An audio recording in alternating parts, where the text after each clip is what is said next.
আপন হতে বাইরে সকলকে সুস্বাগতম। বন্ধুরা, সবাইকে আমার আন্তরিক শ্রদ্ধা ও ভালোবাসা জানাই। আজকের ভিডিওটি দেখার অনুরোধ রইল। আজকের বিষয়, কিভাবে সেবা করলে ভগবান হবেন তৃপ্ত, থাকবেন না অভুক্ত। শ্রী শ্রী ঠাকুর বলছেন, ঈশ্বরকে তুষ্ট করো, সকলেই তুষ্ট হবে। তস্মিন তুষ্টে জগৎ তুষ্টম। ঠাকুর যখন দ্রৌপদীর হাঁড়ির শাক খেয়ে বললেন, আমি তৃপ্ত হয়েছি, তখন জগৎ শুদ্ধ জীব তৃপ্ত হেউ ঢেউ হয়েছিল। কই, মুনিরা খেলে কি জগৎ তুষ্ট হয়েছিল? হেউ ঢেউ হয়েছিল? এখন আমাদের ইষ্টদেবকে কিভাবে আমরা তৃপ্ত করব? ভিডিওটি বন্ধুরা পুরোপুরি দেখার অনুরোধ রইল। প্লিজ লাইক, শেয়ার, কমেন্ট ও সাবস্ক্রাইব করে আমার পাশে থাকবেন। আপনাদের একটু ভালো লাগা আমাকে উৎসাহিত করে এগিয়ে নিয়ে যেতে সাহায্য করবে।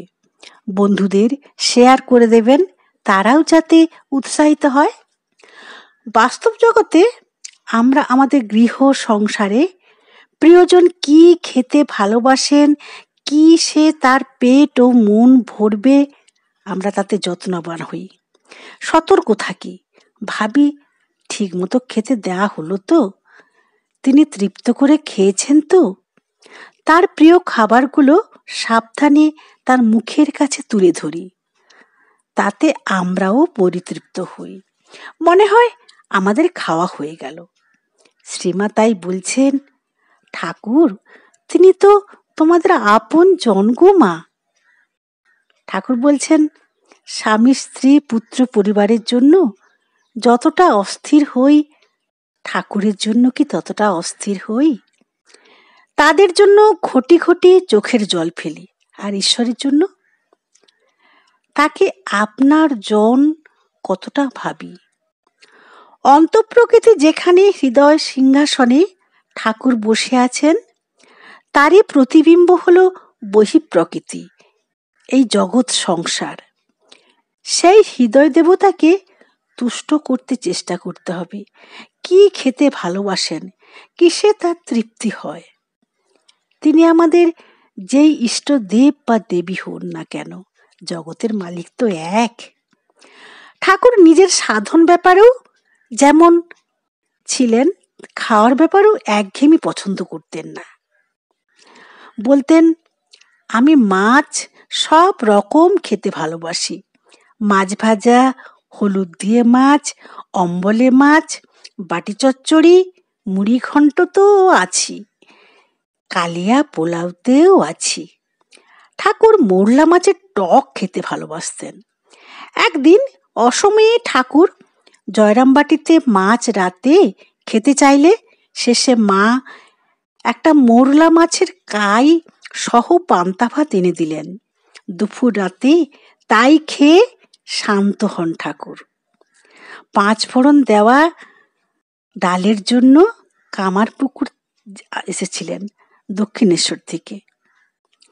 সুজির হালুয়া ছিল তার প্রিয়, আবার গোপালের মার কাছ থেকে চাইতেন খেতে নারকেল নাড়ু, লাউ শাক চচ্চড়ি, আলু বেগুন বড়ি দিয়ে সজনে খাড়ার তরকারি, শুশনি শাক চচ্চড়ি, কলমি শাক চচ্চড়ি। তিনি গোপালের মা রেঁধে দিতেন, রেঁধে নিয়ে 3 মাইল হেঁটে দক্ষিণেশ্বরে এনে ঠাকুরকে খাওয়াতেন। আর ঠাকুর তো তা খেয়ে বলতেন, আহা কি রান্না, যেন সুধা সুধা। ধন্য ভাগ্যবতী গোপালের মা অঘোরমণি দেবী। ঠাকুরের জিলিপি ও আইসক্রিম, কুলপি, বরফি, বরফ খুব প্রিয়। রাতে সাধারণত 2-1টি লুচি ও সুজির পায়েস খেতেন। আর ভক্তদের আনা বেদানা, লেবু, মিষ্ট আম, জামরুল, মিষ্টান্নের মধ্যে সর, দই, সন্দেশ, রসগোল্লা, মিহিদানা, জিলিপি, ক্ষীর নিজেও খেতেন, ভক্তদের খাওয়াতেন। বলতেন, মার নাম করি তাই এসব ভালো ভালো জিনিস খেতে পাই।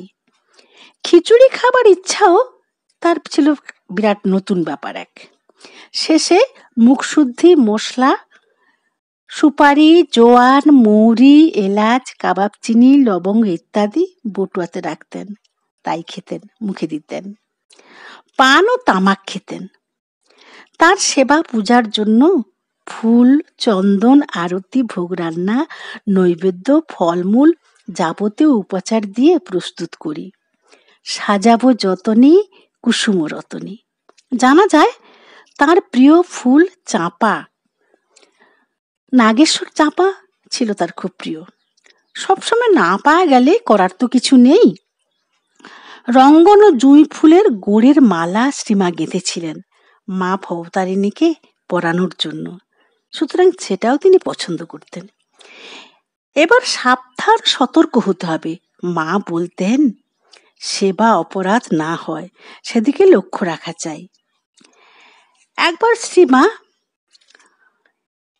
তার ভাই বউকে নৈবেদ্য সাজিয়ে ভোগ রান্না করে ঠাকুরকে পুজো দিতে বললেন। কিন্তু শ্রীমার মন খুঁতখুত করছিল, ঠাকুর তৃপ্তি পেয়েছেন তো। দুপুরে একটু বিশ্রাম করছেন, ভাবে দেখলেন ঠাকুর বলছেন, দেখো আমি আজ খেতে পারিনি, ভোগে একটা চুল ছিল। মা সঙ্গে সঙ্গে ধরফর করে উঠে তড়িৎ গতিতে গিয়ে দেখলেন ভোগে সত্যি সত্যিই একটা চুল আছে। মা খুব কষ্ট পেলেন, ঠাকুরের খাওয়া হয়নি। পরে আবার নিজে খুব সাবধানে যত্ন করে রান্না করে ঠাকুরকে নিবেদন করলেন এবং ভাই বউকেও তা জানালেন। পরে ভক্তদের এই বিষয়ে সাবধান সতর্ক করেছেন, যা আমাদের সকলের ক্ষেত্রেই প্রযোজ্য। তাই মা বলেছেন প্রাণের সঙ্গে ভোগ নিবেদন করতে হয়। শ্রীমার পূজা দেখে বেশ মনে হতো যে তিনি জীবন্ত ঠাকুর দেবতাদের নিয়ে নাড়াচাড়া করছেন। ভোগ রান্না হলে সব গরম গরম ভোগ সাজিয়ে দেওয়া হতো। শ্রীমা নিজের হাতে গঙ্গা জল ছড়িয়ে দিয়ে ঠাকুর দেবতাদের সকলকে ভোগ গ্রহণ করার জন্য ডেকে নিয়ে যেতেন। সে এক স্বর্গীয় দৃশ্য। সলজ্জ বধূটির মতো শ্রীমা ঠাকুরের পটের কাছে গিয়ে বলছেন, এসো খেতে এসো। আবার বালগোপাল বিগ্রহের কাছে গিয়ে বলছেন, এসো গোপাল খেতে এসো। এভাবে সকলকে খাবার জন্য ডেকে নিয়ে যখন তিনি ভোগের ঘরের দিকে যেতেন, তখন তার ভাব দেখে মনে হতো যে সব ঠাকুরই তার পেছনে পেছনে চলছেন খাওয়ার জন্য। এসব দৃশ্য যারা দেখতে পেত, তারা থাকতেন সঙ্গে, তাদের মনে হতো সত্যি সত্যি তারা যেন ঠিক চলছেন। তাদের প্রাণে এনে দিত এক দিব্য ভাবের দোলা। তার কাছে মানে শ্রীমায়ের কাছে ছায়া সবসময় ছিল দিব্য কায়া। আমাদের মনে একটি প্রশ্ন উঠে, যা স্বামী অরূপানন্দজির শ্রীমার ভক্ত সন্তান, সন্ন্যাসী ভক্ত সন্তান প্রশ্ন করেছিলেন, ঠাকুরকে ভোগ দিলে ঠাকুর খান কিনা? শ্রীমা বলেছিলেন, হ্যাঁ খান। তার চোখ থেকে এক জ্যোতি বার হয়ে সব জিনিস চুষে দেখে, তার অমৃত স্পর্শে সেটি আবার পরিপূর্ণ হয়, তাই কমে না। তাই তো শ্রীমা বলছেন নতুন ভক্তদের ঠাকুরকে সেবা করতে দিতে হয়, কারণ তাদের নবানুর আগে সেবা ভালো হয়। সেদিকে লক্ষ্য রাখা চাই, সেবা অপরাধ যাতে না হয়। স্বামী গম্ভীরানন্দের লেখনীতে আছে, চন্দনে যেন খিঁচ না থাকে, ফুল বিল্লপত্র যেন কাটা না হয়, পূজা বা পূজার কাজের সময় যেন কোনো অঙ্গে চুল বা কাপড়ে হাত না লাগে। অর্থাৎ একান্ত যত্নের সঙ্গে ওইসব করা চাই, আর ভোগরাগ সব ঠিক সময়ে দিতে হয়। অবশ্য ওইসব কথার সঙ্গে মা ইহাও বলিয়াছিলেন, তবে কি জানো, মানুষ অজ্ঞ জেনে তিনি ক্ষমা করেন। একবার এক ভক্তের বাড়িতে ঠাকুর ঘরে ঠাকুরের পটের উপর বিন্দু বিন্দু ঘাম দেখে লক্ষ্য করলেন জানলা থেকে রোদ এসে পড়েছে। সে নিয়েও বললেন খুব সাবধান সতর্ক হয়ে তার সেবা করতে হয়। সুতরাং ঠাকুরের প্রিয় খাবারগুলো যখন যেমন থাকবে তা দিয়ে তার সেবা করার সময় বারবার মা বলেছেন প্রাণের সঙ্গে ভোগ নিবেদন করতে।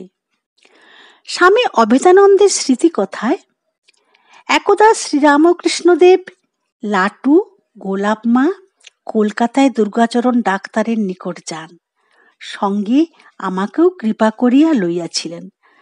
ডাক্তারকে গলা দেখানো হইল।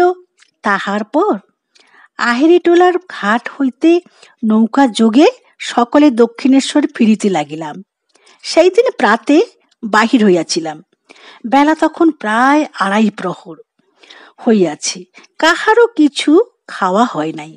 দেখিলাম শ্রীরামকৃষ্ণ দেবেরও অত্যন্ত ক্ষুধা পাইয়াছে। তিনি মাঝিকে বরানগর প্রামাণিক ঘাটে নৌকা ভিড়াইতে আদেশ দিলেন। সেখান হইতে বাজার অত্যন্ত নিকটে। গোলাপমার নিকট 1 আনা মাত্র ছিল। সেই পয়সা লইয়া আমি তৎক্ষণাৎ বাজার হইতে ঠোঙায় করিয়া ছানার মুড়কি লইয়া আসিলাম এবং পরমহংসদেবকে দিলাম।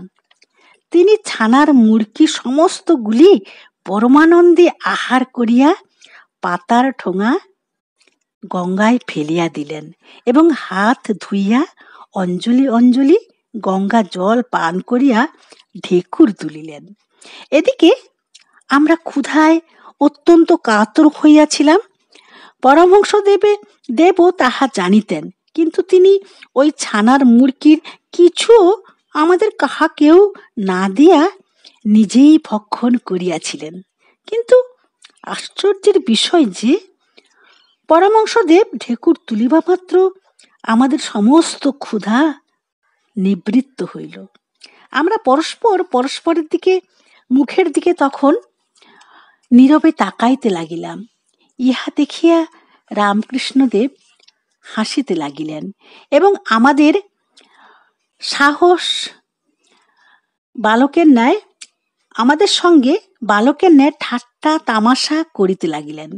করিতে করিতে দক্ষিণেশ্বরে উপনীত হইলেন। আমরা সকলেই নৌকা হইতে নামিলাম। আমরা আমাদের ক্ষুধা নিবৃত্তির বিষয় পরস্পরের আলোচনা করিয়া আশ্চর্য হইলাম এবং বুঝিলাম যে ইহা পরমহংসদেবের একটা বিভূতি বা মিরাকেল, শ্রীকৃষ্ণের বিচিত্র লীলা এবং তস্মিন তুষ্টে জগৎ তুষ্ট। এই কথার মর্ম সেই দিন শ্রী শ্রী ঠাকুরের কৃপায় প্রত্যক্ষভাবে হৃদয়ঙ্গম করিলাম। তাই ঠাকুর প্রমাণ করে দেখালেন তিনি যদি পরিতৃপ্ত হন তবে আমরা সমস্ত জীবকুল সবাই পরিতৃপ্ত ও শান্তি পাব। আমরা তো আর জগৎ ছাড়া নই। অনেকে প্রশ্ন করতে পারেন, অনেক সময় মাথা শরীরে অঙ্গ চুলকোলে বা মশা পিঁপড়ে কামড়ালে কি করব? ব্যক্তিগতভাবে বলতে পারি, একটু গঙ্গা জল একটা পাত্রে রেখে তাতে হাতটা ডুবিয়ে নিলেই হবে। আর পুজো, ভোগ প্রস্তুতি প্রভৃতির আগে এবং সব শেষে ক্ষমা চেয়ে শ্রীমান নির্দেশিত পথে পূজা করব, যাতে সেবা অপরাধ না হয়। ঠাকুর ও শ্রীমার কৃপা